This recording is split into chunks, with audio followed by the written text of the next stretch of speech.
My name is Uri Goren. I'm a blogger and I have my own company in consulting for digital health. And I came here to talk to you about those people that everybody talks about like they're not in the room. They're called patients. But I want to take you first to 1994, the year that the first internet browser came to life. And at the same year, the phone rang at a hospital in New Jersey, a medical library in New Jersey.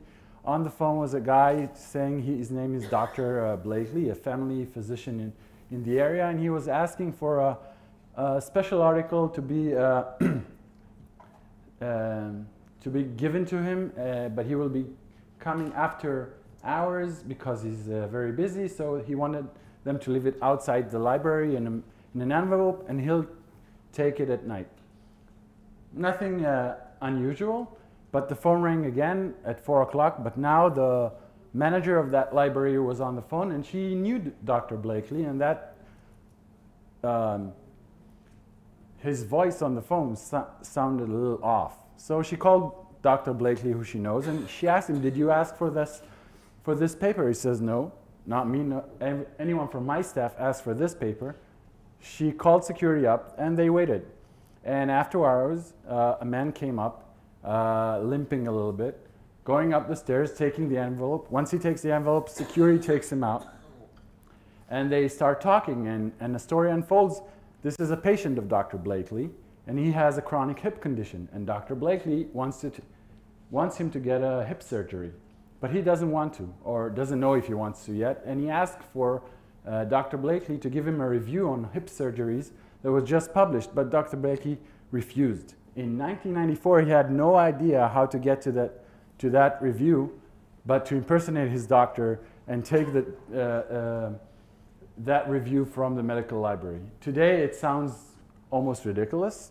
We have 2 clicks and you have the review, but then it was data that you couldn't get. Now, in 1994, that was ridiculous. But these 2 quotes are not ridiculous today. I hope they will be. But patient is not a third-person word, like ePatient Dave says, because we are all patients. All physicians here, deans of medicine, managers of hospitals, we all get a cold, we sometimes get ill, and then we become patients. But somehow, when we talk about digital health or healthcare in all its forms, patients are left out. They're the unreliable in the equation. They're not a resource. They're a liability. They come too much. They are not adhered to their treatment. We all need to help them to be people. But we are ourselves patients. All of us got once in a while 10 days of antibiotics and stopped after 3 days. We were not adherent. But patients are basically the most underused resource in healthcare. We don't address them as a resource, but they can do. That's something Daniel says, and for me, that's the whole point of my presentation. We should look at patients as a resource. And here is an article from a guy called Leonard Kish. He's a kind of a thought leader in the area, and he talks about patients being the blockbuster drug of the 21st century because the engaged patient, the patient that is involved with his health, gets much better outcomes.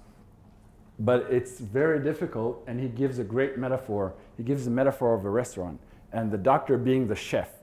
And what restaurants know how to do is do great work on giving you great food. But now you ask the chef, no, you don't just give him great food.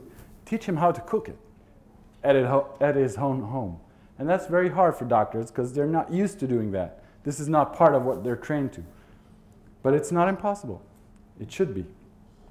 And an article in the Harvard Business Review for 2 months ago from Professor Michael Porter and Professor Lee talked about the strategy to fix healthcare. And their strategy is talking about what patients need.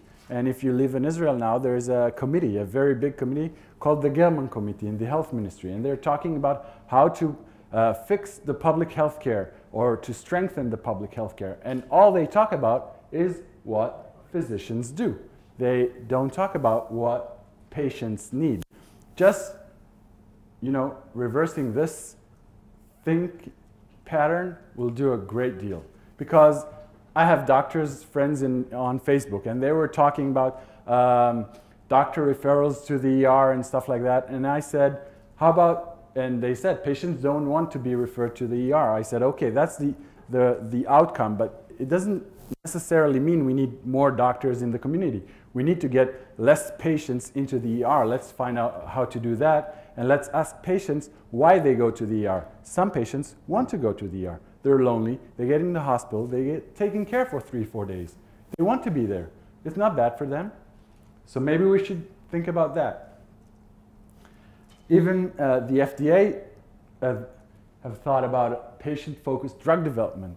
We talk about biological targets, we talk about preclinical and clinical. We don't talk about what the patient wants, what the patients need from their drugs, what the outcomes they are looking for, and trying to develop drugs that go to that target, okay?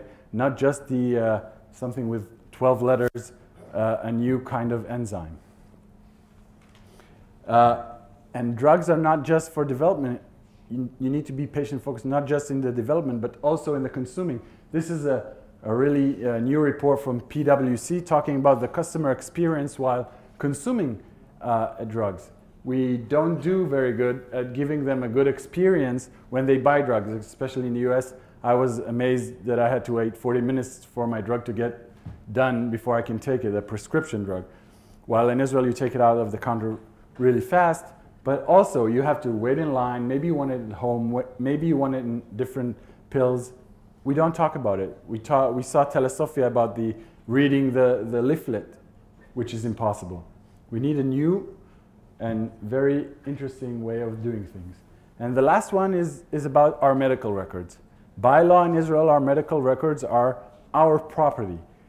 I guess maybe doctors here know what they have in their medical records up to what their doctor wrote in it, but none of us can see that. We don't see what the doctor wrote in his own words. And sometimes there might be mistakes. I was with my wife at the orthopedist. She said she had a week of back pain. He wrote 3 weeks of back pain. It's a small mistake now, but it could be something big later. In the United States, there's an initiative called Open Notes, which lets patients see the actual notes the physician writes. It's a big thing. Physicians are very scared. And it's not all good, okay? It has its side effects, and you need to calibrate it. But in a New England Journal Medicine article from 2 weeks ago, overall, our experience suggests that doctors initially feel safest when they can choose what patients can see.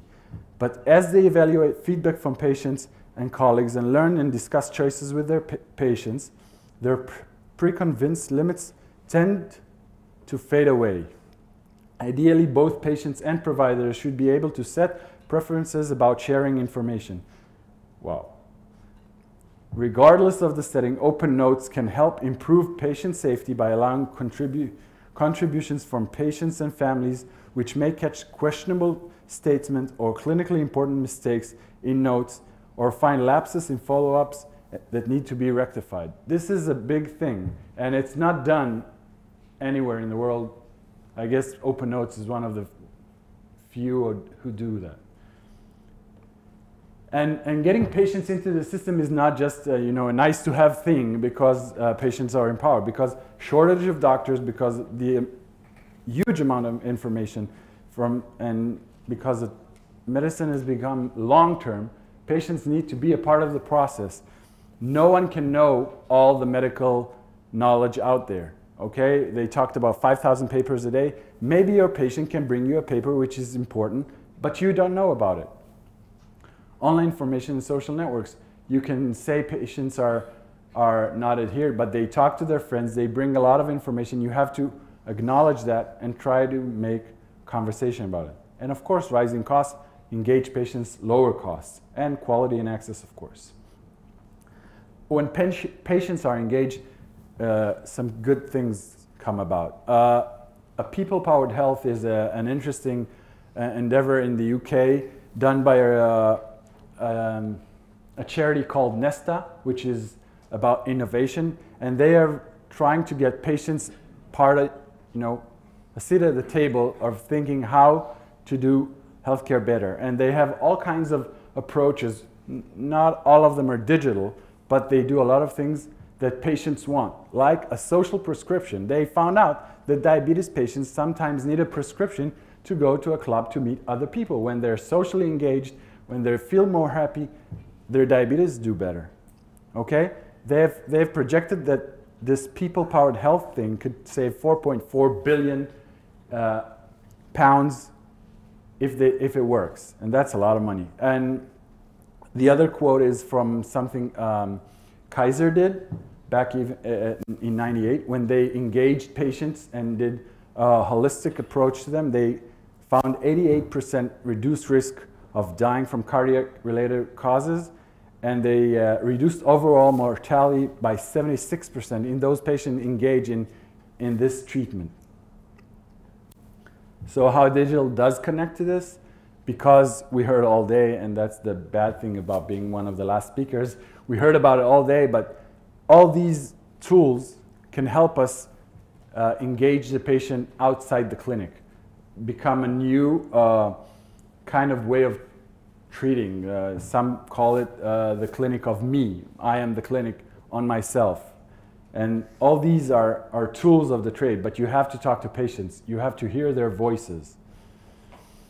So for your entrepreneurs, if you think of a digital tool or you think of something that looks cool and it's a good app, you should talk to patients while you're developing, not just doctors, not just healthcare payers. You should talk to patients also and hear what they have to say, what their input and what you're trying to do. Because if they are the user, they are the end user, they should be a part of the development. And start working with them way before you deploy your beta or whatever. And the last thing I want to say is something ePatient Dave says in his TED Talk. He's the inspiration for that talk. He also knows I'm giving this one. So I ask you 3 words, please, to improve healthcare. Let patients help. Let patients help. Let patients help. Let patients help. Thank you. Thank you.